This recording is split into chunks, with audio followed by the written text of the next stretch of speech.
Welcome to this channel, and in this video we're going to be taking a question on derivatives preparation for Maths 103 exam. Let's say you're given this y equal to e to the power 2x cos 3x, and you're asked in the exam to find y prime of 0, and the options given 1, 2, -3, -2. If you've watched my video on derivatives part 1 and 2, I hope you should be able to answer this. You can pause the video and attempt, or if you've not and you know how to, you can also pause and attempt. Right? And if you don't know how to, watch closely. Right? So now to solve this, we'll make use of the product rule. So this is the function given, and you can see what the question is asking for. It didn't just say y, it didn't say y0, right?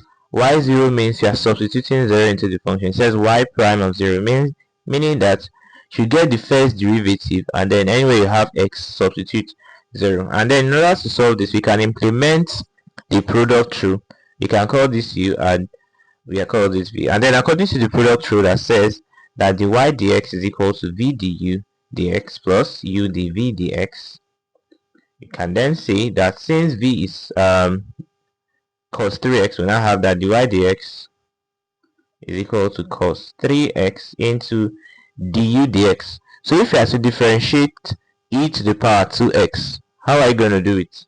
So let me leave that space for now. So let's do it part by part.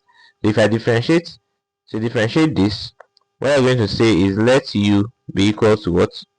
2x. Or let's call it u1. And then if you differentiate that, we're going to have what? 2, right?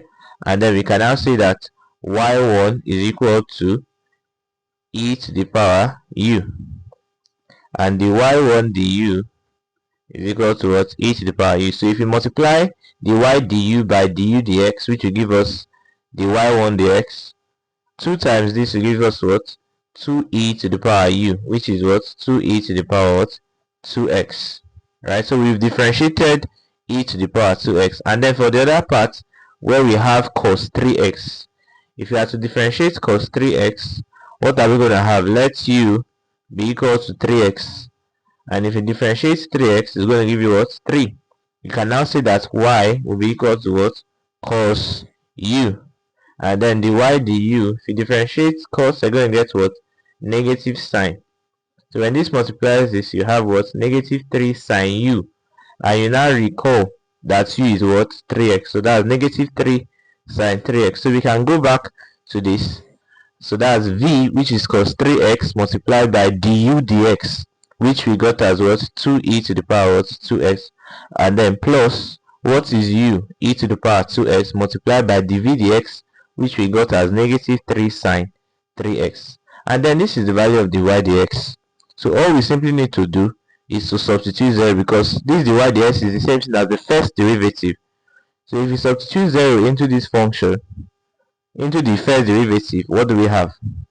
That will be cos 0, right, multiplied by 2e to the power 2 times 0, which is 0, plus e to the power 0 multiplied by negative 3 sine 0. And if you study trig very well, you know that sine 0 is 0. So everything here is what? Everything here is 0. And then cos 0 is what? Cos 0 is 1. E to the power 0 is also 1, right? And 1 times 2 is what? Is 2, right? So that's 1 times 2, which is going to give us 2. And that's the value of y prime of 0. So the correct answer is option B. So by just getting the first derivative, mastering the product rule, and then substituting x into that's in this case 0 into the first derivative, you get it. And then in this case we had to. Thank you so much for watching this video, right? I hope you enjoyed it. Do well to like, share, subscribe to this channel so that I get more videos that relate to this, right? And then if you are in need of a private class, one-on-one tutoring session, or maybe a group session, 2 to 5 people, do well to check the description section, and the link is there where you could book a class, right? Thanks once again, and have a nice day.